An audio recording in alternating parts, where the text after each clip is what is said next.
Gracias.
Buenos días, familia Semilla. Es un gusto encontrarnos nuevamente. Damos gracias a Dios por su Espíritu que nos une a pesar de la distancia y que nos fortalece en toda situación. Desde cualquier lugar donde nos veas, te damos la bienvenida y esperamos que tu corazón se aliente y anime para seguir adelante en la fe. Te invito a leer junto conmigo el Salmo 108 del 1 al 5 que dice: Mi corazón está confiado en ti, oh Dios. Con razón puedo cantar tus alabanzas con toda el alma. Despiértense lira y arpa, con mi canto despertaré al amanecer. Te daré gracias, Señor, en medio de toda la gente. Cantaré tus alabanzas entre las naciones, pues tu amor inagotable es más alto que los cielos. Tu fidelidad alcanza las nubes. Exaltado seas, oh Dios, por encima de los cielos más altos. Que tu gloria brille sobre toda la tierra. Acompáñame a orar.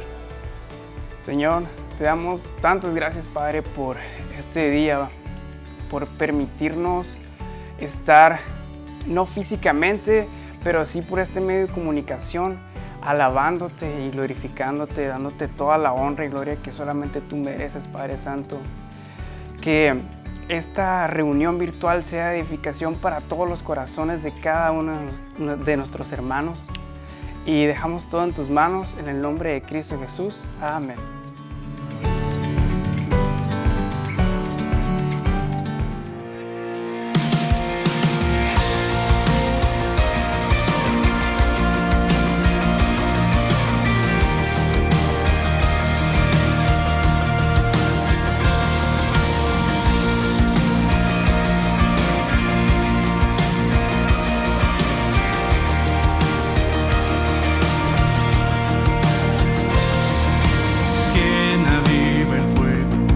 1000 soles con poder, que en los cielos arde, nadie como Él, nuestro Dios. Quien gobierna el mundo, quien levanta y quita al rey, vence a sus rivales, nadie como Él, nuestro Dios. Nuestro Dios.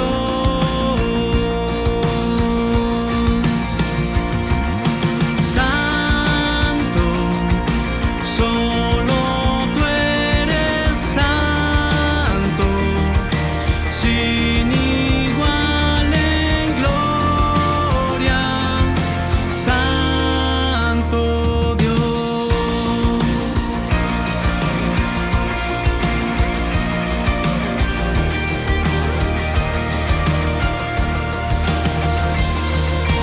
Quien bajó a salvarnos, detractores de su ley, en su amor nos llama, nadie como Él, nuestro Dios. Nuestro Dios.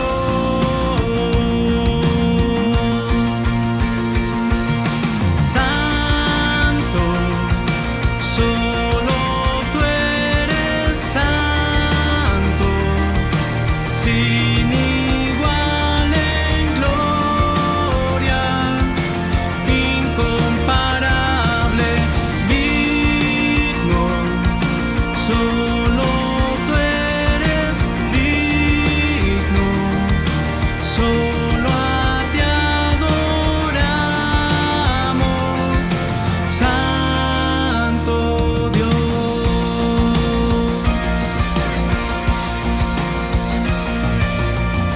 Al que en el trono está, el que era y pronto vendrá, y al Cordero inmolado, gloria. Al que en el trono está, el que era y pronto vendrá, y al Cordero inmolado, gloria. Al que en el trono está, el que era y pronto vendrá, y al Cordero inmolado, gloria.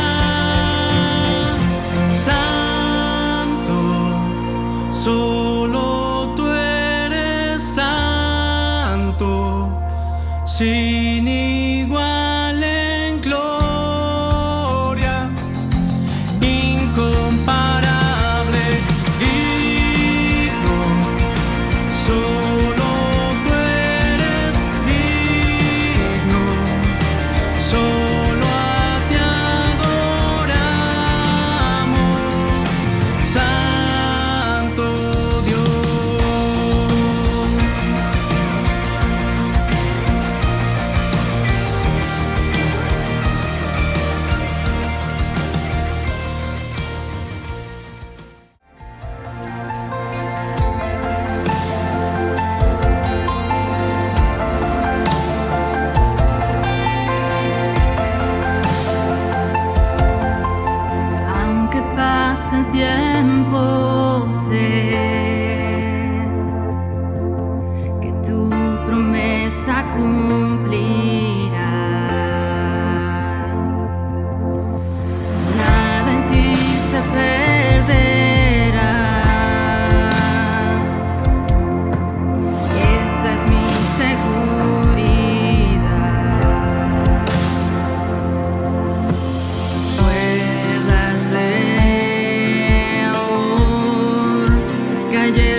gloria y la honra por siempre y para siempre, Señor. Te amamos, Jesús. Te amamos, Padre Celestial.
Buenos días, querida familia Semilla, ¿cómo están? Me da muchísimo gusto saludarles y esta mañana nos vamos a tomar un tiempo para poner las necesidades y peticiones de nuestra familia en Cristo delante del Señor. Oremos por Porfirio y su familia que se encuentra en una situación difícil, por la recuperación de nuestro querido profesor Armando Vázquez, por la salud de Memo Meneses, de Tania Pisano, de Xochitl Osuna, de Alfredo Damián, que se encuentra grave en Pachuca, Hidalgo, de Rebeca Granados, que está en un tratamiento de unas hernias en su espalda, por los enfermos de COVID, el pastor Heriberto Hermosillo y su esposa Elsa, Javier López Chávez, Arturo Maldonado, por la libertad de Diego Gil y Germán González, que son unos chicos que están en Venezuela, están secuestrados, por fuerza física y sabiduría al personal que labora en los hospitales, por sabiduría y dirección divina a nuestras autoridades en la toma de las decisiones y por la economía familiar. Antes de orar, quisiera invitarte a que juntos leamos en Habacuc 3:17 esta porción. Dice así: aunque las higueras no florezcan y no haya uvas en las vides, aunque se pierda la cosecha de oliva y los campos queden vacíos y no den fruto, aunque los rebaños mueran en los campos y los establos estén vacíos, aún así me alegraré en el Señor, me gozaré en el Dios de mi salvación. El Señor soberano es mi fuerza. Él da pie firme como al venado capaz de pisar sobre las alturas. Si bien es cierto que los días de aflicción y angustia aún no terminan, porque solo Dios sabe lo que falta, hay que tener la confianza en Dios, como la tuvo Habacuc, y esperar en Él. Vamos a orar, hermanos, con todo el corazón y con toda nuestra fe. Padre bueno, gracias te damos, Señor. Gracias te damos por la respuesta que has tenido a muchas peticiones que hemos puesto delante de ti. Gracias te damos de la forma en que te has manifestado en la vida de Rocío, en la vida de Juan Carlos, en la vida de la familia Fushikawa, Señor, en la recuperación de nuestro profe Armando. Gracias, Dios, muchas gracias, Señor.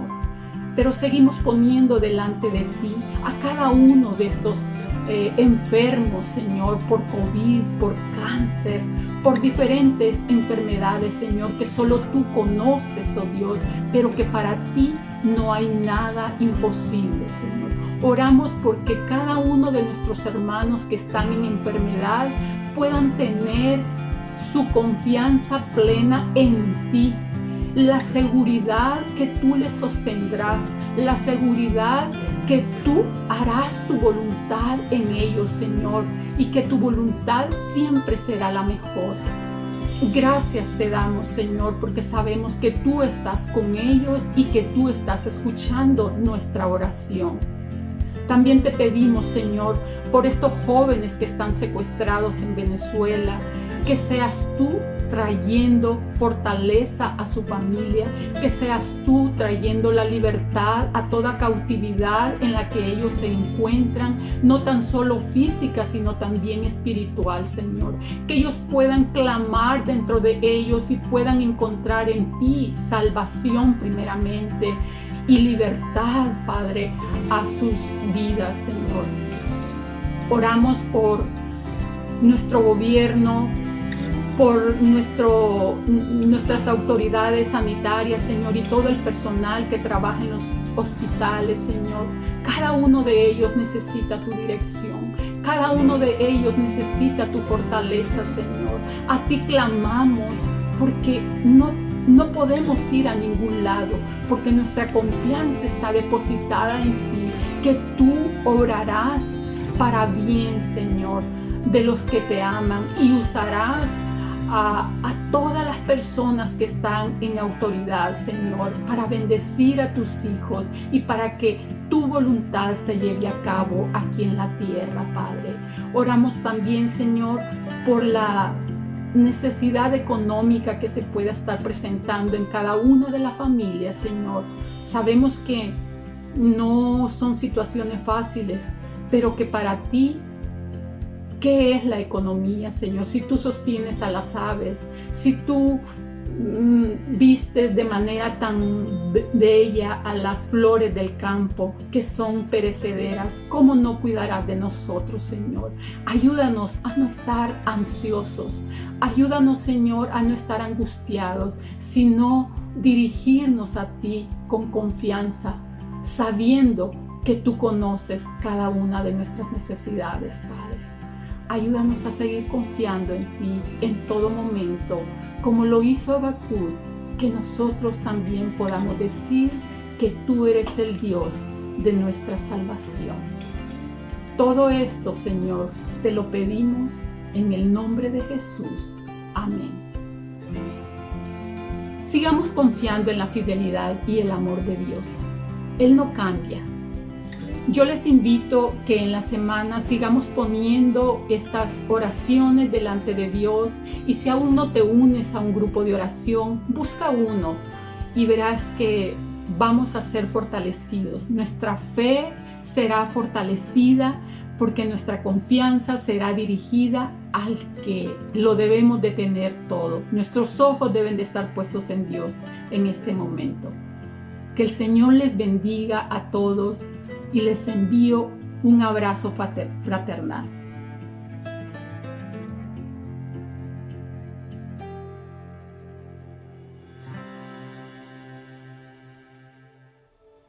Damos gracias a Dios porque su palabra no tiene límites ni fronteras. Hoy Él ha preparado para ti un mensaje especial. Te invito a poner atención y sobre todo a disponer tu corazón para poner por obra el mensaje de hoy.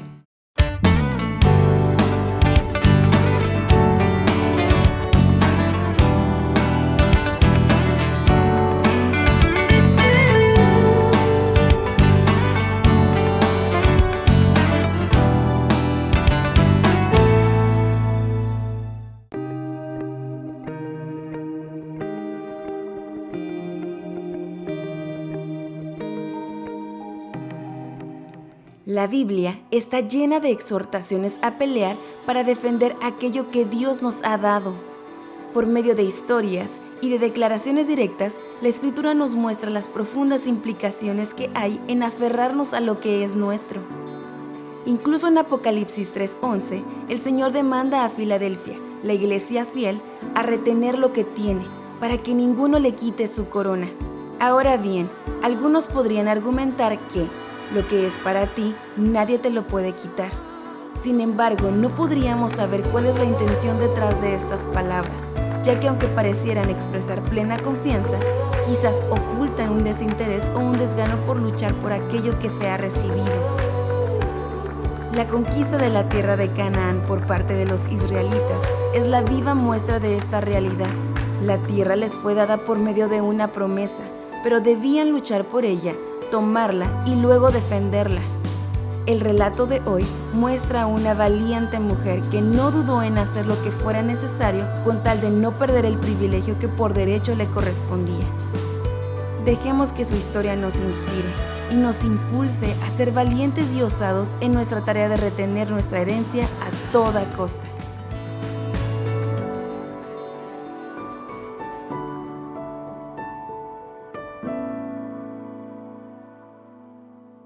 Hola familia Semilla, buenos días, qué gusto encontrarnos otra vez por este medio.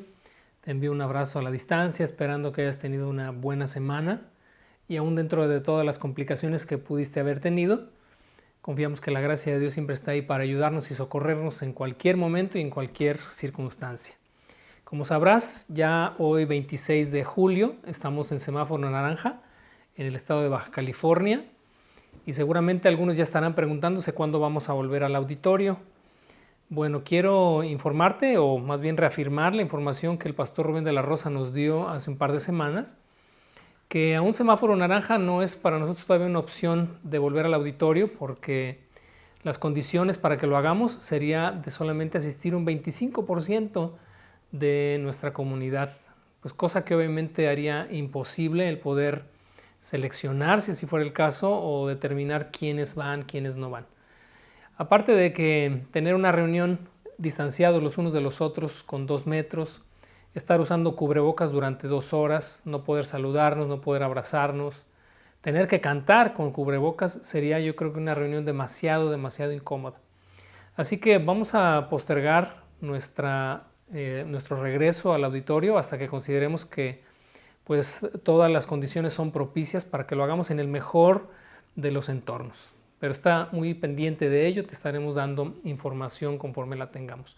Vamos hoy a considerar el capítulo 38 del libro del Génesis y bueno, es un capítulo muy particular, pero vamos a orar antes para pedir que la presencia de Dios esté con nosotros, uniéndonos como oró Alonso hace un momento, aún a la distancia y pidiendo que su palabra llegue a nuestro corazón y a nuestra vida y nos muestre lo que hoy tenemos que aprender. Padre, te damos muchas gracias. Gracias en este día por la oportunidad que nos das de reunirnos, de concentrarnos en espíritu, en mente, en corazón, en alma, aún a la distancia, pero sabiendo que por Él, por tu Espíritu Santo, somos un solo cuerpo. Queremos hoy recibir, Señor, lo que tienes preparado para nosotros. Habla nuestra vida y que podamos discernir, Señor, tu palabra de forma espiritual. En el nombre de Cristo Jesús. Amén. Bueno, el capítulo 38, antes de comenzar, si tú ya lo has leído, te habrás dado cuenta que es un capítulo un tanto extraño. Extraño por varias razones. Una de ellas es que está incrustado en lo que sería ya finalmente la recta final del libro del Génesis, donde la historia se enfoca en José y en que es vendido a Egipto y cómo comienza el desarrollo del pueblo de Israel en aquella nación. Y pues pareciera como que cosa extraña que el capítulo 38 aparece ahí ofreciéndonos una historia muy particular entre Judá y Tamar su nuera. Pero antes de comenzar, quiero invitarte a que nos quitemos por un momento, y digo por un momento porque vamos a viajar en el tiempo, miles de años atrás, y tenemos que ver este pasaje a la luz de su contexto cultural. De otra manera, no encontraríamos el sentido por el cual este pasaje está ahí incrustado. Así que durante la plática o mientras vayamos desarrollando esta exposición, yo te voy a ir indicando qué cosas eran costumbre en aquel tiempo para que trates de enfocarte en ello, de ubicarte allá y quites cualquier tipo de prejuicio en base a lo que hoy consideramos bueno y malo para poder extraer el sentido del pasaje. El capítulo 38 no es precisamente un orden cronológico en el sentido de la continuidad que tiene el libro del Génesis hacia adelante. Es decir, en el capítulo 39, 40 y 41 vamos a encontrarnos a José que está esclavo en Egipto, que es vendido a Potifar y que después de esto es enviado a la cárcel y después de esto interpreta los sueños de Faraón y es puesto como señor sobre Egipto. Todo eso sucede en un periodo más o menos de unos 20 años. Así que el capítulo 38 corre a la par en tiempo similar a lo que sucede entre el capítulo 39 y 41. Esto es solamente un breviario cultural para que podamos comprender mejor lo que está pasando aquí en el libro del Génesis. Estos 20 años más o menos que transcurren en la vida de José en aquellos capítulos, transcurren también unos 20 años más o menos en esta historia que vamos a leer a continuación. Y antes de comenzar la lectura, quiero darte otra consideración al pasaje. En esta ocasión lo que haré será leer todo el capítulo 38 e ir haciendo la exposición histórica sin ningún tipo de aplicación intermedia, y al final voy a hacer algunas aplicaciones de esta historia a nuestra propia vida, pero las vamos a reservar para el último. Así que vamos rápido al capítulo 38, no hay punto 1, 2 y 3, no hay divisiones, vámonos en una lectura continua y a la par que vamos leyendo vamos considerando algunas cosas. Vamos al verso 1, por favor. Aconteció en aquel tiempo que Judá se apartó de sus hermanos y se fue a un varón adulamita que se llamaba Hira. Y vio allí Judá la hija de un hombre cananeo, el cual se llamaba Súa, y la tomó y se llegó a ella. Lo primero que nos encontramos aquí en el versículo 1 es una separación de Judá, el cuarto hijo de Jacob, de toda la familia.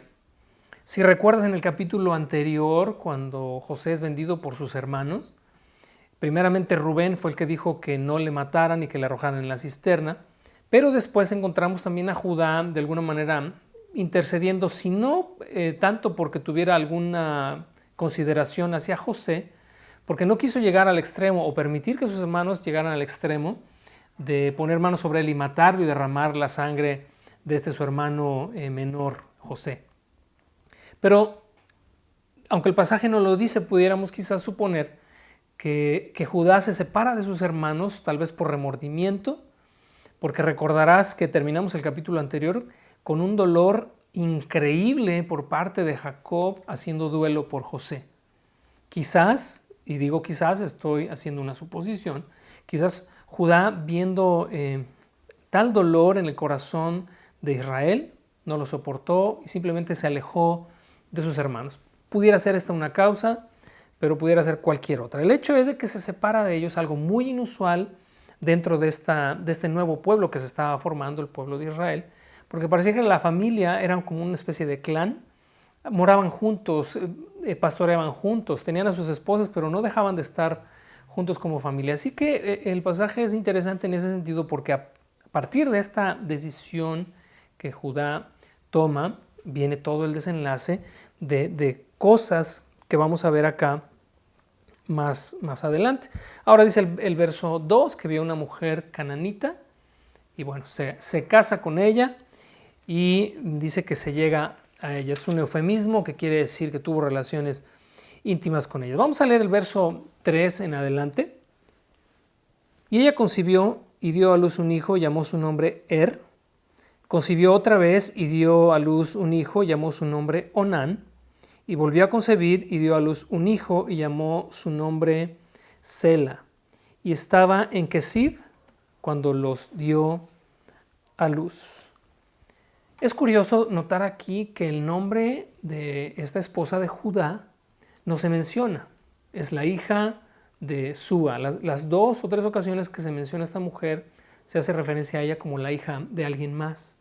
Quizás por ser cananea y quizás porque no trasciende en la historia. El escritor considera que el nombre de esta mujer pues, no es tan importante, pero se mencionan sus 3 hijos que le dio a el cuarto hijo de Jacob, a Judá. Después Judá tomó mujer para su primogénito Er, la cual se llamaba Tamar. Y Er, el primogénito de Judá, fue malo ante los ojos de Jehová y le quitó Jehová la vida. Era costumbre en aquellos tiempos, lo sigue siendo todavía en muchos pueblos, el pueblo de Israel todavía lo acostumbra, que los padres buscan esposa para los hijos. En aquel tiempo Judá siguiendo la tradición de su padre, de su abuelo y de su bisabuelo, buscó una esposa para su primogénito, para Y entonces trajo al hogar a esta chica llamada Tamar, que bueno, entre paréntesis te comento, no es la misma Tamar del libro de Samuel, la hija de David, eso sucede cientos de años después. Pero acá tenemos a esta chica cananea que llega a esta familia tan peculiar, y contrae nupcias con este joven llamado el primogénito de Judá. Pero ¿qué sucede ahí? Dice la Escritura que el Señor mató, literalmente sacó de circulación a este muchacho porque hizo lo malo delante de él. ¿Qué es lo que hizo? No lo sabemos. ¿Cómo es que Dios ejecutó un juicio o una sentencia sobre él? Tampoco el pasaje nos lo dice, pero nos limitaremos a respetar lo que la Escritura nos da como información para entender una cosa, la gravedad de la situación que tenemos acá, porque es el primogénito en la dinastía o en el linaje de Judá. Quiero aquí hacer un paréntesis para lo siguiente. Recordarás quiénes eran los 3 primeros hijos de Jacob: Rubén, Simeón y Leví. El cuarto es Judá. Esos 3 primeros, de hecho los 4 hijos eran de Lea, esos 3 primeros tuvieron situaciones, ya las leímos. Rubén, que se acostó con Bila, la esposa de su padre Jacob, pero también Simeón y Leví, que hicieron aquella matanza en Siquem. A estos 3, lo leeremos en el capítulo 49 con más calma, Jacob literalmente los desheredó. A Rubén le quitó la primogenitura y en la sucesión, que sería para Simeón o para Leví, también les fue quitada a ellos. Fueron de alguna manera excluidos por Jacob. Y entonces, aunque todavía falta tiempo para que esto suceda, hasta el capítulo 49, de alguna manera la primogenitura está implícita, aunque no declarada oficialmente, pero sí implícita en Judá. Así que el hecho de que Judá pierda al primogénito era un problema, porque significa que esta dinastía o esta sucesión en cuanto al pueblo que se estaba formando, a la bendición que venía desde el bisabuelo y que ahora estaba en Judá y que ahora tendría que ir sobre este primogénito de repente se ve coartada. Todo esto te lo digo para que podamos entender el contexto de lo que está pasando acá. Y eso nos lleva al verso siguiente. Vamos a leer el verso 8, por favor, que dice así. Entonces Judá dijo a Onán, es decir, su segundo hijo: llégate a la mujer de tu hermano y despósate con ella, y levanta descendencia a tu hermano. Esto es lo que actualmente se conoce como matrimonio por levirato. El levirato no es otra cosa sino esta unión matrimonial entre una mujer viuda que tiene que casarse con su cuñado, el que sigue en la edad de aquel que era su esposo, pero que la deja viuda sin hijos. Levirato es una palabra que viene del latín, que significa del cuñado. De ahí también de leviri, viene del término virilidad, que define, por ejemplo, a un hombre. Bueno, esto no es tan importante, pero el punto es que la costumbre del levirato era común en los pueblos o en los clanes por la importancia de la descendencia. Cuando muere, Judá tiene que, subraya esto, tiene que, es decir, no es una opción, tiene que darle por ley a su nuera Tamar a su próximo hijo, es decir, en este caso, a Onán. Onán tenía la responsabilidad familiar, la responsabilidad social. Era un honor y era también una obligación que él recibiera a su cuñada y se llegara a ella, es decir, que tuviera relaciones sexuales con ella para que ella pudiera procrear. Ahora, el hijo que nace de esta relación de levirato se considera hijo del fallecido, es decir, del primer esposo de la viuda, y se le tenía que poner el nombre del esposo muerto. Este hijo no se consideraba hijo del que era padre biológico, en este caso de Onán. Habría sido hijo de Por lo tanto, se consideraría como el primogénito también de Judá, y entonces habría así continuado esta sucesión en cuanto a la bendición de Abraham, de Isaac, de Jacob, de Judá, de y así sucesivamente. Pero ¿qué pasa aquí? Vamos a continuar en el verso 9. Sabiendo Onán que la descendencia no había de ser suya, y abro un paréntesis aquí porque precisamente si él hubiese tenido un hijo con Tamar, este hijo habría sido considerado hijo de Sucedía, dice, que cuando se llegaba a la mujer de su hermano, es decir, cuando tenía relaciones sexuales con Tamar, vertía en tierra. Es un eufemismo para decir que cuando este hombre eyaculaba lo hacía fuera de Tamar. Y nos da la razón al final del verso 9, para no dar descendencia a su hermano. Para nosotros, como te dije al principio, tenemos que entender este pasaje en su contexto cultural, histórico, para poder encontrarle el sentido. De otra manera, esto suena raro y hasta aberrante y suena hasta una historia que no tiene nada que ver o no tendría nada que ver en la Escritura. Pero es muy importante porque aquí está de por medio de la dinastía mesiánica. Judá lo sabe. Por eso es importante que esta chica dé a luz.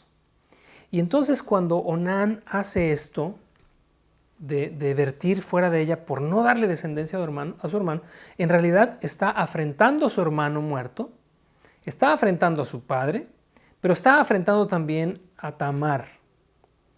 Así que, cosa seria lo que Onán está haciendo. Tan serio es que observa lo que dice el verso siguiente. Verso 10. Y desagradó en ojos de Jehová lo que hacía, y a él también le quitó la vida. Qué historia, ¿no? Ya sé que esta mujer, quizás algunos van a pensar, pues es la viuda negra, ya lleva 2 muertitos. Bueno, lo mismo pensó Judá, ahorita lo vamos a ver más adelante. Pero la realidad es que Tamar, y tenemos que dignificar a esta mujer, que por lo que vemos en la historia pareciera ser una mujer fácil o una mujer mentirosa, nada que ver. En realidad es una mujer que está dispuesta a reclamar su derecho de ser madre y de ser madre de un primogénito de una dinastía mesiánica. Yo no sé si Tamar tenía entendimiento de todas estas cosas. Puedo pensar que sí, porque su suegro era Judá, porque su abuelo era Jacob, y ella quizás conocía todas estas historias de las promesas que Dios le había hecho a Abraham, etcétera, etcétera. Es una suposición, pero a lo que vamos es que Tamar va a hacer todo lo posible por reclamar este derecho de primogenitura, que no tuvo con el primero porque fue un malvado y la dejó sin hijos y Dios lo mató. Y porque tuvo después al cuñado, pero el cuñado no quiso procrear con ella y eso fue desagradable a los ojos del Señor y Dios también lo mató. No quiero que pienses que Dios mata a la gente porque no quiere tener hijos cuando tiene relaciones con sus esposas. El punto aquí es que está de por medio un linaje mesiánico.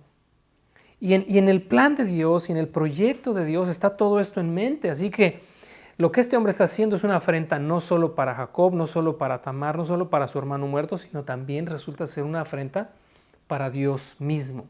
En el libro de Deuteronomio, esto que aquí era costumbre, el matrimonio por levirato, se vuelve después una ley. Dios mismo instituye a través de Moisés que todo varón primogénito que dejara a su esposa sin hijos y muriera, bueno, el hermano que sigue tenía que tomarla por mujer con tal de dar descendencia. También en el Evangelio de Mateo Jesús habló de esto cuando le hicieron esta pregunta a los saduceos para tentarle, diciéndole, oye, pues 7 hermanos tuvieron a la misma mujer, ninguno le dio hijos, todos murieron, al último murió ella. Cuando se encuentren allá en la resurrección, era una pregunta sarcástica, ¿no?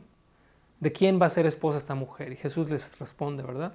Ignoran la Escritura, ignoran el poder de Dios, porque dice que allá pues no hay matrimonio, simplemente si seremos como los ángeles. Pero eso es punto y aparte. Quiero darte solamente contexto para que podamos entender esta historia. Ahora, vamos al verso siguiente, por favor. En el verso 11 dice que Judá dijo a Tamar, su nuera, quédate viuda en casa de tu padre hasta que crezca Sela, mi hijo, es decir, su tercer hijo. Observa, porque dijo, no sea que muera él también como sus hermanos. Y se fue Tamar y estuvo en casa de su padre. Por lo que el pasaje nos dice, Sela era un jovencito todavía, no estaba en edad para casarse, quizás tendría menos de 15 años. La edad promedio, aquel tiempo, 17, 18, 20 años, 25, ya estaban contrayendo nupcias.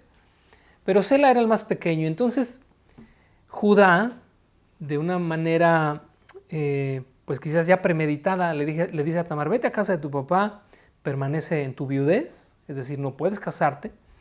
Pero cuando Sela, mi hijo, crezca, pues te casas también con él. Pero en realidad el deseo de su corazón era alejar a esta mujer, quizás porque ella estaba pensando que algo estaba raro ahí. Y era muy particular el hecho de que ya llevara 2 al hilo. Y entonces lo que Judá hace es tratar de evitar que Sela se case o se llegue a Tamar, no sea que también muera, dice ahí. Pero vamos a ver qué continúa en la historia. Dice el verso siguiente, pasaron muchos días, y obviamente en muchos días pues se abre un lapso de tiempo indefinido, y murió la hija de Súa, mujer de Judá. Después Judá se consoló y subía a los trasquiladores de sus ovejas a Timnat, él y su amigo Hira el Adulamita. Y le fue dado aviso a Tamar diciendo, he aquí tu suegro sube a Timnat a trasquilar ovejas. Verso 14. Entonces se quitó ella los vestidos de su viudez y se cubrió con un velo y se arrebozó y se puso a la entrada de Enaim junto al camino de Timnat porque veía que había crecido Sela y ella no era dada a él por mujer. Bueno, este verso que acabamos de leer, el último, el verso 14, creo que es el verso central de toda esta historia.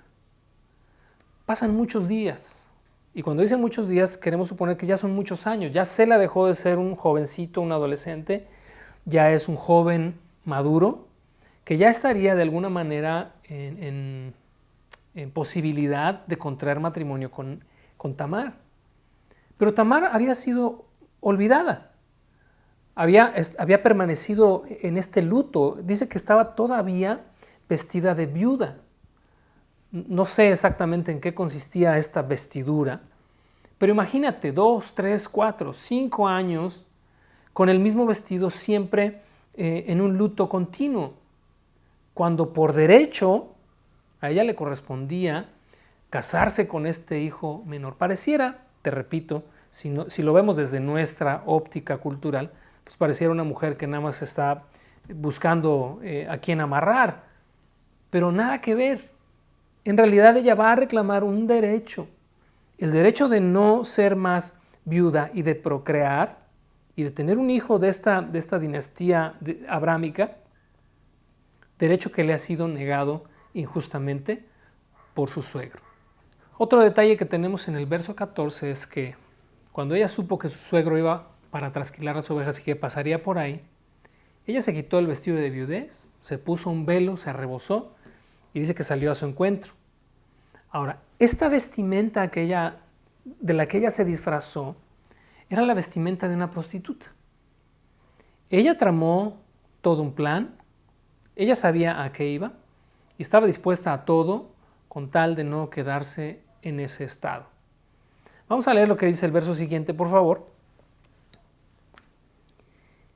Y la vio Judá y la tuvo por ramera, porque ella se había cubierto el rostro.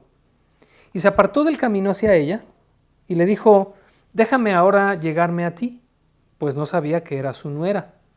Y ella dijo, ¿qué me darás por llegarte a mí? Él respondió, yo te enviaré del ganado un cabrito de las cabras. Y ella dijo, dame una prenda hasta que lo envíes. Entonces Judá dijo, ¿qué prenda quieres que te dé? Ella le respondió, tu sello, tu cordón y tu báculo que tienes en tu mano. Y él se los dio y se llegó a ella y ella concibió de él. Qué complicado es esto que acabamos de leer.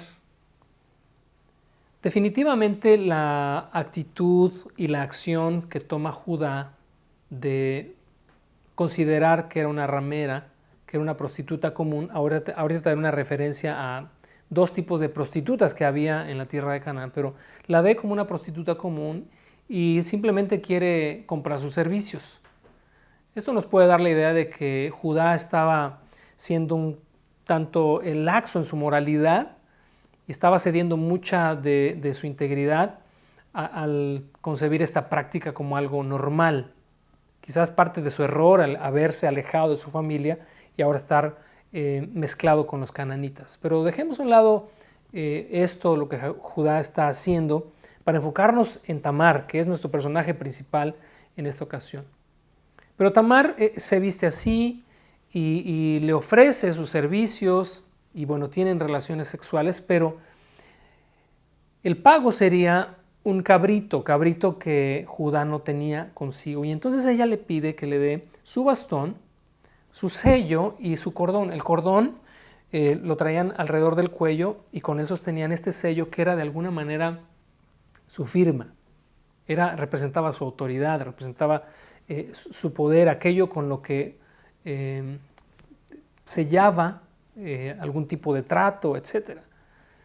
Y entonces él sin ningún problema lo deja en garantía, sin saber que Tamar está planeando algo que aunque pareciera inmoral y que pareciera de alguna manera incorrecto, pues no lo es a la luz de la cultura, a la luz del contexto histórico. Ahora, déjame también abrir un paréntesis. Lo que Judá está haciendo y lo que ella está haciendo, pues obviamente es una actitud pecaminosa delante de Dios. Lo era entonces como lo es ahora. La diferencia en ese momento es que la ley no había sido prescrita. El apóstol Pablo habla acerca de esto y dice que, bueno, si no hay una ley a la cual estés violando, pues no hay una transgresión, aunque sí hay un pecado. Aquí faltarían 400 años para que Dios a través de Moisés legislara todas estas cosas. Una vez legisladas y una vez puestas ya, debo decir en papel, pero bueno, fueron puestas en piedra, a partir de ahí el hombre ya era consciente de toda esta inmoralidad. Acá lo era y no lo era. Lo eran porque en su interior, en la ley escrita en el corazón, las personas, sobre todo Judá, sabía que esto no era correcto. Pero bueno, cerramos el paréntesis y vamos a la historia, por favor. Dice el verso 19, luego se levantó y se fue, se quitó el velo de sobre sí y se vistió en las ropas de su viudez. Judá envió el cabrito de las cabras por medio de su amigo el adulamita para que éste recibiera la prenda de la mujer, pero no la halló. Y preguntó a los hombres de aquel lugar diciendo, ¿dónde está la ramera de Enaim junto al camino? Y ellos le dijeron, no ha estado aquí ramera alguna. Entonces él se volvió a Judá y dijo, no la he hallado. Y también los hombres del lugar dijeron que aquí no ha estado ninguna ramera. En el verso 15, cuando Judá dice que la vio y la tuvo por ramera, la escritura usa una palabra para definir a esta ramera como una ramera común, ordinaria, aquella que se para en la calle y vende sus servicios. Cuando el amigo de Judá va en busca de esta ramera y pregunta por ella, la escritura usa otro término hebreo que define, de hecho, por ejemplo, la Nueva Traducción Viviente o la Nueva Versión Internacional lo traducen así para que se pueda comprender la diferencia. Era una prostituta sagrada. ¿Sagrada en qué sentido? En que eran las prostitutas del templo de los cananitas. Así que, y esto también es pues como un paréntesis para hablar un poquito de la conciencia que Judá sí tenía de lo que estaba haciendo, es que cuando envía a su amigo le dijo, ve y le vas a pagar con este cabrito a esta ramera, pero usa este término kedesha, es el término para una prostituta sagrada, una prostituta del templo, porque no quería decirle a su amigo que en realidad él consideraba que aquella ramera era una ramera común. Y entonces lo que hace Judá es disfrazar la situación para que pareciera como que él también practicaba la prostitución religiosa, que para la sociedad era incluso bien vista, Algo así sucedió también en la ciudad de Corinto. La prostitución sagrada era bien vista por la sociedad y de hecho las prostitutas de estos templos eran socialmente de cierta clase social, de buena clase social. Por eso te digo que tenemos que entender este pasaje a la luz de su contexto. Pero bueno, dice que va este amigo, no lo encuentra, regresa con el cabrito y luego entonces Judá le dice, allá en el verso 23, Judá dijo que se lo quede, tómeselo para sí, para que no seamos menospreciados. He aquí, yo he enviado este cabrito y tú no la hallaste. La Nueva Traducción Viviente me gustó como traduce el verso 23 y dice, bueno, si regresamos a buscarla, seremos el hazmerreír del pueblo. Judá sabe que no puede regresar y seguir preguntando por ella, porque si no sería tenido en poco. Pero vamos al verso 24. Sucedió que al cabo de unos 3 meses fue dado aviso a Judá diciendo, Tamar tu nuera ha fornicado, y ciertamente está encinta a causa de las fornicaciones. Y Judá dijo, sáquenla y que sea quemada. Pero ella, cuando la sacaban, envió a decir a su suegro, del varón cuyas son estas cosas, estoy encinta. También dijo, mira ahora de quién son estas cosas, el sello, el cordón y el báculo. Hagamos una pausa aquí.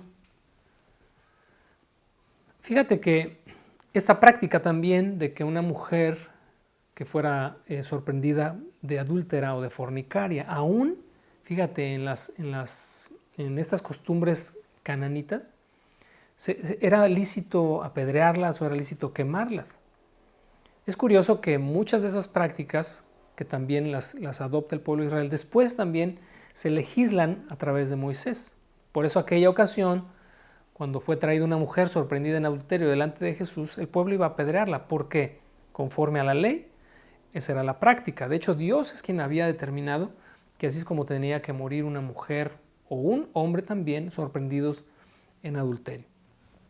Pero cuando ella es sacada, cuando se está preparando la hoguera, cuando se está poniendo el poste, cuando es llevada de donde fue sacada a aquel lugar, ella solamente pide que se le escuche para decir de quién es hijo este bebé que está en el vientre. Y entonces toma aquello que pidió en garantía, el sello, el cordón y el báculo, y dijo, de quien sean estas cosas es de quien estoy embarazada. Verso siguiente. Verso 26. Entonces Judá lo reconoció y dijo, más justa es ella que yo, por cuanto no le he dado a Sela mi hijo. Y nunca más tuvo relaciones sexuales con ella o nunca más la conoció. Literalmente, lo que Judá está diciendo, su causa es una causa justa.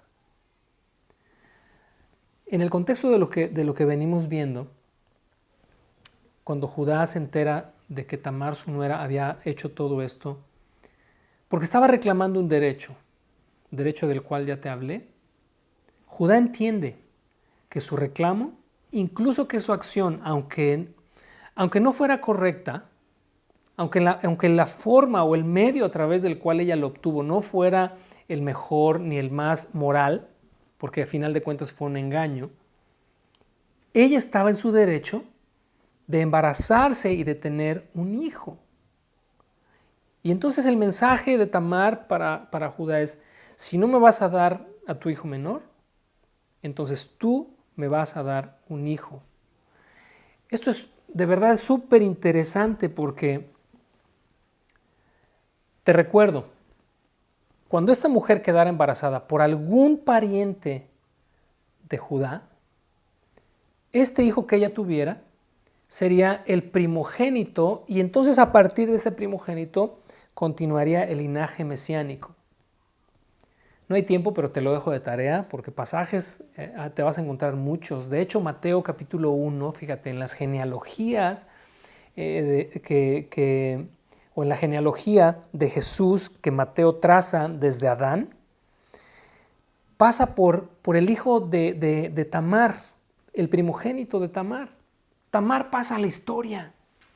Pasa a la historia como madre del primogénito de Judá, a pesar de que Judá fue el mismo padre.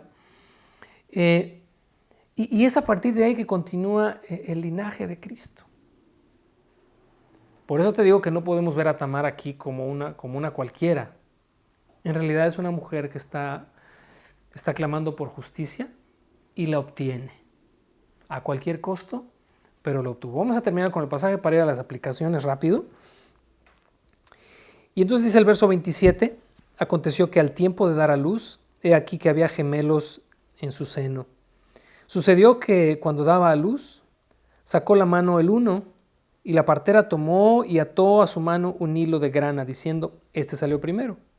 Pero volviendo él a meter la mano, he aquí que salió su hermano. Y ella dijo, ¿qué brecha te has abierto? Y llamó su nombre Fares, que significa abriendo brecha.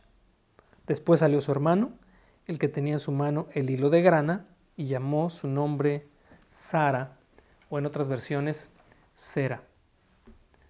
Vamos a terminar esta historia con esta última escena, un tanto cuanto así media grotesca si la imaginas, pero bueno, está dando a luz Tamar. De hecho dice también el pasaje que Judá ya nunca más volvió a tener relaciones sexuales con ella. Definitivamente pasó aquello y ahí terminó, pero Tamar obtuvo lo que quiso. Y entonces, bueno, tenemos la historia de aquel que saca su manita estando para dar a luz, le ponen este hilito, pero la vuelve a meter y después sale Fares. Y precisamente es Fares, este primogénito, de quien desciende también el rey David, de quien desciende nuestro Señor Jesucristo, etc. ¿Cuáles son las aplicaciones prácticas en toda esta historia? Bueno, pues primero resulta interesante, y lo vimos un poquito en la introducción, la relación o la interacción que hay entre las promesas que Dios nos hace y esta determinación por nosotros obtenerlas, por tomarlas y por traerlas a nuestra vida. Cuando tú vas a la historia, por ejemplo, estas historias que acabamos de leer, la historia de Abraham, de Isaac, Jacob, y te vas y llegas hasta Moisés, llegas hasta Josué. Una y otra vez Dios les dijo, esta tierra se las he dado y es una promesa. Y si es una promesa, uno pensaría, pues es una promesa. Y la voy a obtener y es mi tierra y no tengo que hacer nada por ella porque es algo que Dios ya me dio. De hecho, en la introducción decíamos, ¿verdad? Lo que es tuyo, pues nadie te lo va a quitar. A veces no aplica. A veces aún lo que es tuyo lo puedes perder. Aún a veces aquellas bendiciones que Dios tiene para ti, si no te aferras a ellas, si no luchas por ellas, si no clamas por ellas, las puedes perder.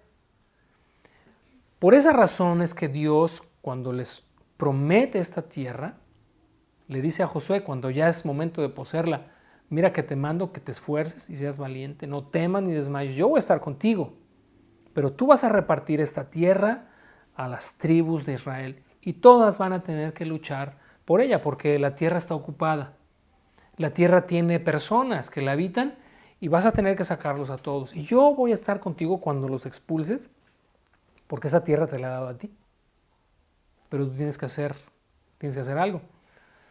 Y fíjate que estos son de alguna manera principios, si no explícitos en la Escritura, para mí están implícitos a través de toda ella. Tenemos el caso también de un tal Sama, ahí en segundo libro de Samuel, que defendió un campo de lentejas. La pasividad le pudo haber hecho perder aquello que era suyo. Sin embargo, la Escritura está llena una y otra vez de acciones a través de las cuales tú y yo, son palabras yo creo que son muy trilladas, pero no reclamamos porque eso finalmente nos es dado, pero sí nos aferramos y sí luchamos por bendiciones que nos pertenecen. Algo así como lo que Tamar hizo. Por eso esta historia de verdad me encantó porque me muestra de una forma o me ilustra de una forma estos principios. Vamos al libro de Daniel. Me encantaría mostrarte ahí esta idea que yo espero esté quedando un poquito clara en tu mente y en tu corazón. Pero fíjate por ahí del capítulo 10. Acompáñame a Daniel capítulo 10. Voy a leerte el verso 2 y 3, y luego nos vamos a saltar al verso 11 al 14, y dice: en aquellos días yo, Daniel, estuve afligido por espacio de 3 semanas. No comí manjar delicado, ni entró en mi boca carne, ni vino, ni me ungí con ungüento, hasta que se cumplieron las 3 semanas. Y el día 24 del mes primero estaba yo a la orilla del gran río Hiddekel. ¿Qué tenemos aquí? Tenemos una búsqueda intensa de parte de Daniel del rostro de Dios. Aflige su alma, no come, no bebe vino, no bebe sidra. Está determinado a buscar a Dios y dice que se afligió durante 3 semanas. Y luego dice que en el día 24 está ahí en el río Hiddekel, y entonces dice que tiene una visión, y el mismo Hijo de Dios, lo puedes tú leer en los versos intermedios, se aparece y comienza a hablar con él y le da esta visión. Pero quiero que observes los versos 11 al 14, por favor, lo que dice. Y me dijo: Daniel, varón muy amado, está atento a las palabras que te hablaré y ponte en pie, porque a ti he sido enviado ahora. Mientras hablaba esto conmigo, me puse en pie temblando. Verso 12, entonces me dijo: Daniel, no tengas miedo, porque desde el primer día que dispusiste tu corazón, quiero que subrayes esto, por favor, desde el primer día que dispusiste tu corazón a entender y a humillarte en la presencia de tu Dios, fueron oídas tus palabras, y a causa de tus palabras yo he venido. Observa el verso 13. Mas el príncipe del reino de Persia se me opuso durante 21 días. Los 21 días que Daniel estuvo en una búsqueda intensa del rostro de Dios fue el tiempo en el que el príncipe del reino de Persia, que es aquí un tipo de Satanás, que se levanta y busca estropear los planes de Dios, dice que se levantó en contra del Hijo de Dios. Dice: pero aquí Miguel, uno de los principales príncipes, vino para ayudarme, y quedé allí con los reyes de Persia, y he venido para hacerte saber lo que ha de venir a tu pueblo en los postreros días, porque la visión es para esos días. Toda esta visión que Daniel tiene, la tiene porque se humilló, porque buscó a Dios. Ahora, en todo esto de lo que te estoy hablando, la oración juega un papel súper importante. Hace un tiempo lo vimos ahí en Lucas capítulo 18, no sé si recordarás, cuando hablamos de las parábolas de Jesús, pasamos por la parábola de la viuda y el juez injusto en Lucas 18, y veíamos ahí, Jesús habló esta parábola para hacernos entender la necesidad de orar. Yo lo que quiero hoy dejar en tu corazón acerca de lo que Tamar hizo, o de lo que hizo Tamar nos ilustra, es que la oración finalmente es la única herramienta que tú y yo tenemos para que aquellas bendiciones que Dios tiene determinadas para ti y para mí lleguen a nuestra vida. Ahí en Lucas 18, en el verso 1 dice: también le refirió a Jesús una parábola sobre la necesidad de orar siempre y no desanimarse o no darse por vencidos, diciendo: había en una ciudad un juez que ni temía a Dios ni respetaba a hombre. Había también en aquella ciudad una viuda, la cual venía a él diciendo: hazme justicia de mi adversario. Y él por algún tiempo no quiso oírla, pero después de esto dijo dentro de sí: aunque ni temo a Dios ni tengo respeto a hombres, sin embargo, porque esta viuda me es molesta, le haré justicia, no sea que viniendo de continuo me agote la paciencia. Ahora, quiero aquí rápidamente decirte que esta es una parábola que define una viuda y un juez injusto, pero ni nosotros somos una viuda, ni Dios es un juez injusto. Por eso dice el verso 6, y dijo el Señor: oigan lo que dijo el juez injusto. Verso 7, ¿y acaso Dios que es justo, dice, no hará justicia a sus escogidos? Subraya lo siguiente: que claman a Él día y noche. ¿Se tardará en responderles? Os digo que pronto les hará justicia. Os digo que pronto les hará justicia a sus escogidos, a sus justos que claman a Él día y noche. ¿Cuál es el propósito de la oración? Obviamente, dentro de la oración pues tenemos muchas cosas como la gratitud, el reconocimiento, la alabanza a Dios, pero también tenemos las peticiones. Hay un pasaje por ahí donde pudiéramos nosotros de una manera negligente decir: bueno, pues es que dice la Escritura que Él ya sabe mis necesidades, que aún no está la palabra en mi boca y ya la sabe toda. Pues si Dios ya sabe cuáles son mis necesidades, pues ¿para qué le pido? Por eso te digo que no siempre aplica esto de que pues lo que es tuyo, pues nadie te lo va a quitar. No. Quizás tú hoy tienes que luchar por tu matrimonio. Quizás tú hoy tienes que luchar y tienes que esforzarte por una vida santa, por una vida espiritual. Quizás tú tienes que luchar por muchas cosas que tú supones que te van a llegar en automático. derechos que tienes como hijo de Dios, promesas que tienes como hijo de Dios. Dios nos ha dado a todos increíbles promesas. Y a veces suponemos que por el hecho de que nos las dio, pues ya nomás tenemos que sentarnos y esperar que Él cumpla lo que promete. Pero a veces es necesario pelear por ellas. Yo sé que es como dos ideas antagónicas, ¿no? Como paradójico. Pero tenemos estos principios, como te decía en el pueblo de Israel, aquí está tu tierra, pero lucha por ella. Esfuérzate, sé valiente.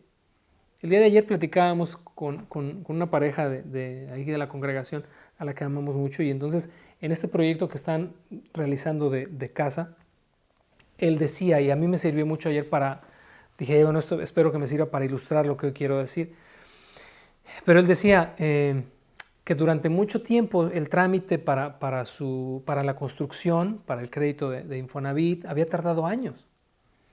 Y un día dice que yendo a ese terreno, al terreno donde están construyendo ahora, Dios le dijo, es que no has orado por esta causa, te hace falta oración por esta causa. Y dice que en el momento se determinó él con su esposita a orar por ese terreno y por la liberación de este crédito, etcétera, etcétera. Y lo que no pudo pasar en 3 años, pasó literalmente en días. La bendición de Dios ahí está. Pero a veces se atora por nuestro desinterés, por nuestro desgano. ¿Cómo te lo explico? Vamos rápido. Juan capítulo 16, verso 24. Dice lo siguiente. Hasta ahora nada habéis pedido en mi nombre. Pedid y recibiréis, para que vuestro gozo sea cumplido, o para que vuestra alegría sea completa, sea plena. Jesús enseñó a sus discípulos a orar, pero les dijo, hasta ahora no han pedido, por lo tanto no van a recibir.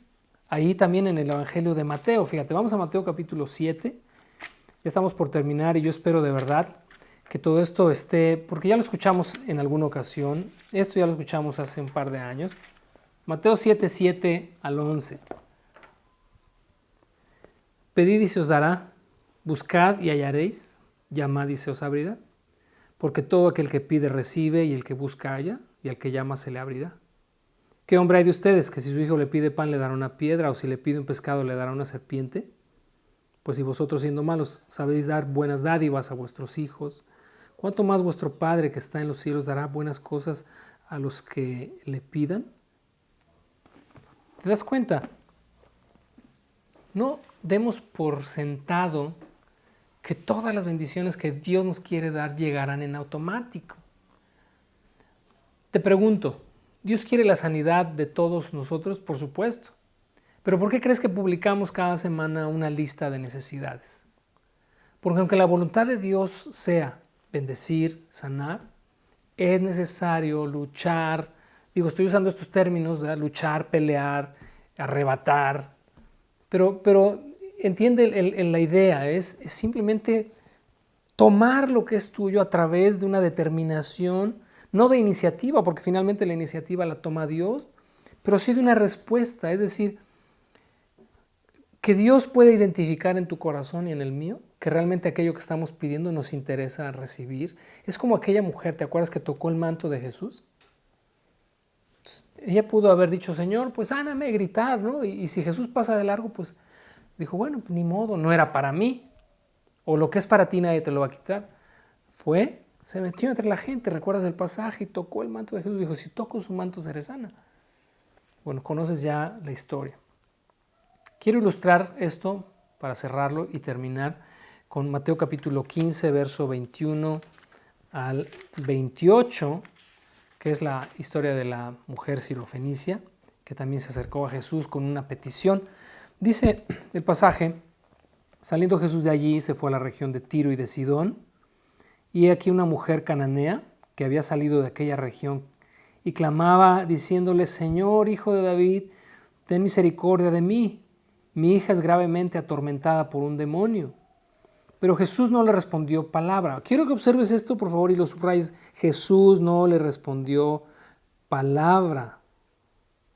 Y muchos ahí nos quedamos, Muchos nos quedamos en, bueno, yo ya le dije, yo ya puse esto en manos de Dios, hace un año se lo oré y pues Él ya sabrá cuándo. Acuérdate, Lucas 18, la parábola de la viuda y del juez injusto, es orar y no desmayar y no desanimarse. Es decir, una continuidad, traerlo delante de Dios, traerlo delante de Dios, traerlo delante de Dios. Y entonces aquí la figura es más o menos la misma. Dice que Jesús no respondió palabra. Y quiero que imagines la escena, por favor. Jesús prácticamente ignorándola. Aquella hablando, ten misericordia de mí, por favor, mi hija está atormentada por un demonio. Y Jesús la ignoró. Ahora, entonces acercándose a sus discípulos le rogaron diciendo, ya por favor despídela, da voces tras nosotros. ¿Qué significa esto? Qué suave está este pasaje. Que ya los discípulos estaban, por favor hazle caso o ya dile que se vaya, porque significa que estaba continuamente esta mujer ahí insistiendo. Es como la historia de Tamar, pero pues obviamente en otros términos. Ahora sí, en otro contexto cultural e histórico, ¿no? Y tenemos que aplicar la historia de Tamar a nuestro contexto histórico, a nuestro entorno, a nuestro entendimiento de la Escritura y aferrarnos a lo que es nuestro, a lo que nos corresponde. Y entonces después dice el verso 24, él respondió y dijo, no soy enviado sino a las ovejas perdidas de la casa de Israel. Verso 25, entonces ella vino y se postró ante él diciendo, Señor, socórreme. Respondiendo él dijo, no está bien tomar el pan de los hijos y echarlo a los perrillos. Mira, si la historia terminara aquí, Dios mío, o si esta mujer se hubiera indignado, o si esta mujer hubiera dicho, bueno, pues ni modo, no es para mí. ¿Te has quedado ahí?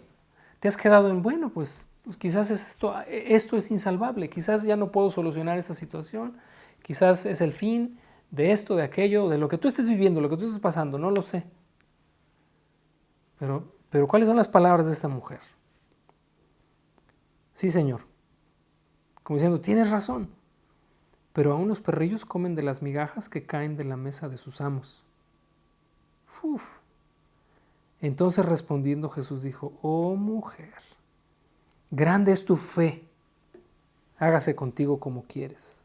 Y su hija fue sanada desde aquella hora.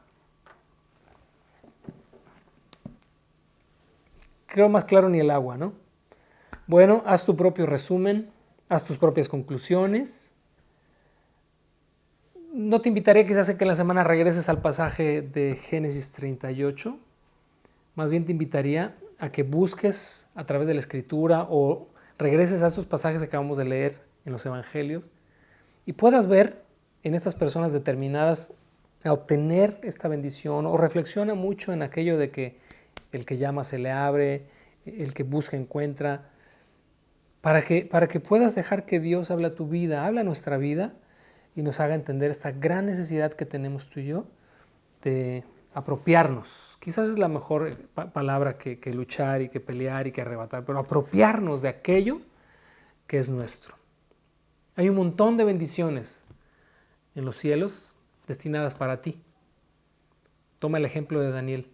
Busquemos el rostro de Dios hasta que se destrabe todo y esa bendición llegue a tu vida. No te desanimes. Si has orado por mucho tiempo por situaciones que dices, esto ya está perdido, no te desanimes. Dios te está escuchando, pero quizás está esperando de ti que demuestres que realmente te importa solucionar esta situación, salvar esa relación, etc. Vamos a orar y terminamos. Padre, te damos muchas gracias en esta mañana por la palabra que nos has hablado, que se selle en nuestro corazón, que podamos aplicar esta experiencia de Génesis 38 de forma espiritual a nuestras vidas y que seamos determinados en nuestro deseo de apropiarnos de aquello que tú has determinado como nuestra herencia. Señor, quizás hemos dejado pasar tantas veces bendiciones que nos correspondían, que eran nuestras, pero por nuestra negligencia, por nuestra ignorancia incluso, pues no llegaron. Pero hoy, Señor, abre nuestro entendimiento, nuestro corazón, porque queremos vivir la plenitud de vida en Cristo. Queremos, así como dijo Jesús a sus discípulos, para que vuestro gozo sea completo, que también, Señor, nuestra alegría, nuestro gozo sea pleno. Te lo pedimos, Padre, en el nombre de nuestro Señor Jesucristo. Amén. Que Dios te bendiga.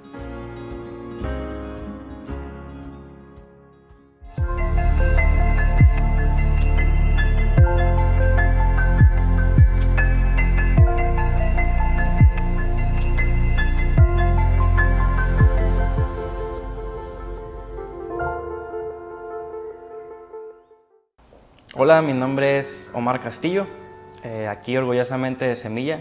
Tengo alrededor de 3 años y medio. Llegué en una acción de gracias en el 2016. Aquí aprendí algo muy interesante acerca de algo que he llevado practicando gran parte de mi vida por parte de enseñanzas de mi familia y por donde vengo, que es un pueblo chico, un rancho aquí como a 1 hora y media, donde siempre había alguien a quien dar la mano, a alguien a quien ayudar, y más porque es una comunidad pequeña.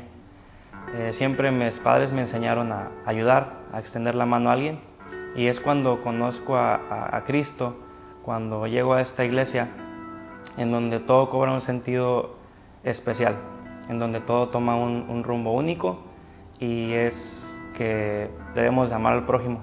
Es aquí cuando llego y veo al pastor allá afuera limpiando algunas cosas, cuando lo veo envuelto en actividades, con quien me ha tocado pegar bloques, con quien me ha tocado acarrear cosas, y es donde digo, en verdad todo lo que he estado aprendiendo cobra un sentido único por medio del Evangelio. Es aquí en Semilla donde en verdad he visto cómo las personas tienen un enorme corazón y lo tienen dispuesto a estar ayudando al prójimo, a amarlo en verdad como Jesús dejó la lección. No me imagino a un Jesús que estaba sentado sin aportar algo, no me imagino a un Jesús que estaba nada más dando órdenes, me imagino a alguien que se metía en verdad en la batalla, que se metía a luchar junto a las demás personas codo a codo. Y es lo que puedo ver aquí. Cuando alguien te pregunta, oye, ¿quieres ayudarme en esto? ¿Quieres apoyar? ¿Quieres servir? Es siempre tener la mano alzada y decir, aquí estoy, porque créeme, te vas a enriquecer muchísimo con nuevas experiencias y vas a conocer un lado del Evangelio vivo por medio de todas estas actividades que puedes desarrollar. Somos una congregación, somos una familia y debemos de estar dispuestos a colaborar unos con otros, ya sea que termines en Etiopía, por ejemplo, a miles de kilómetros, o que simplemente te vayas con los vecinos a compartirles de Dios. El servicio, esto es algo que para mí ha sido intrínseco en la vida en Dios. El servicio no viene en envases, el servicio no viene en tamaños, en dimensiones, en gustos, simplemente es algo que se debe tomar como convicción y te va a llevar a lugares que ni siquiera conoces, te va a llevar a experiencias únicas, y creo que forma una parte importante de la vida en Dios. Me ha tocado colaborar con personas increíbles que me han enseñado muchísimo. Aquí en Semilla, en el primer ministerio que desarrollé, es aquí en Cunero. Conocí a personas increíbles que me han enseñado un montón de cosas acerca del servicio, de en verdad disponer de tu tiempo, disponer de tus habilidades, disponer de tu creatividad para enseñar a los pequeños, para sembrar esa semilla, esas pequeñas esponjitas que todo absorben. Y me ha tocado recibir grandes lecciones y grandes enseñanzas por medio de mis compañeras y compañeros de ministerio.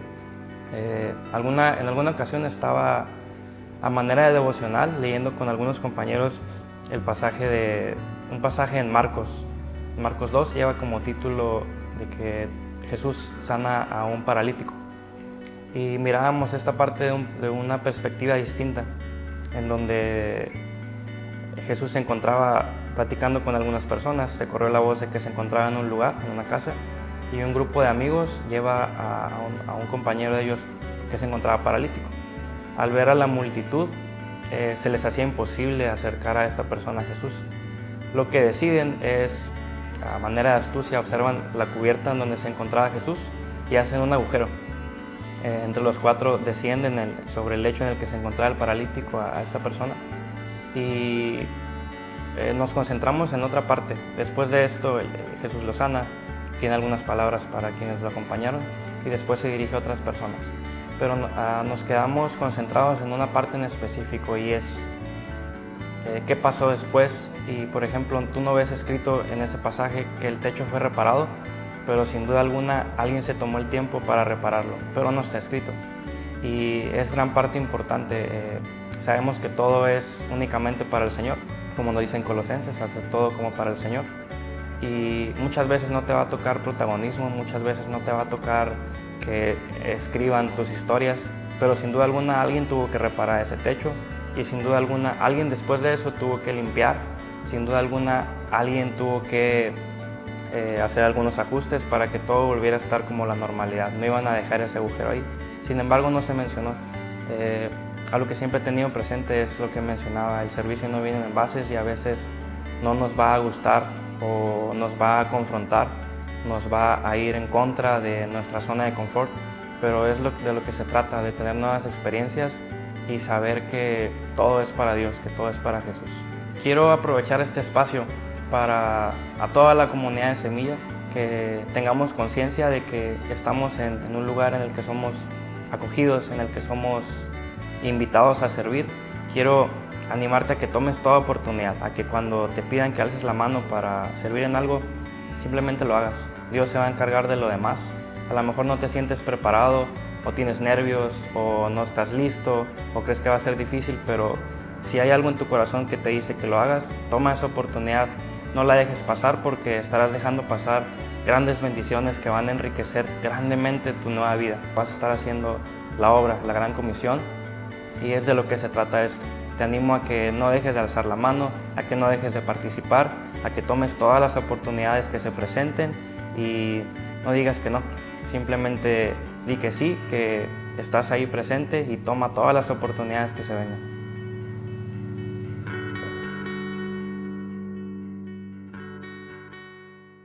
Estamos llegando al final de nuestra transmisión, pero antes queremos recordarte que puedes realizar tus aportaciones en la medida de tus posibilidades en la siguiente cuenta.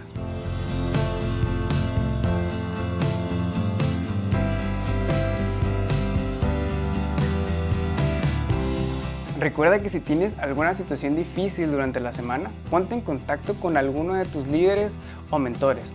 Queremos estar atentos a tu necesidad. Ha sido un placer saludarte y deseo de todo corazón que tengas una excelente semana.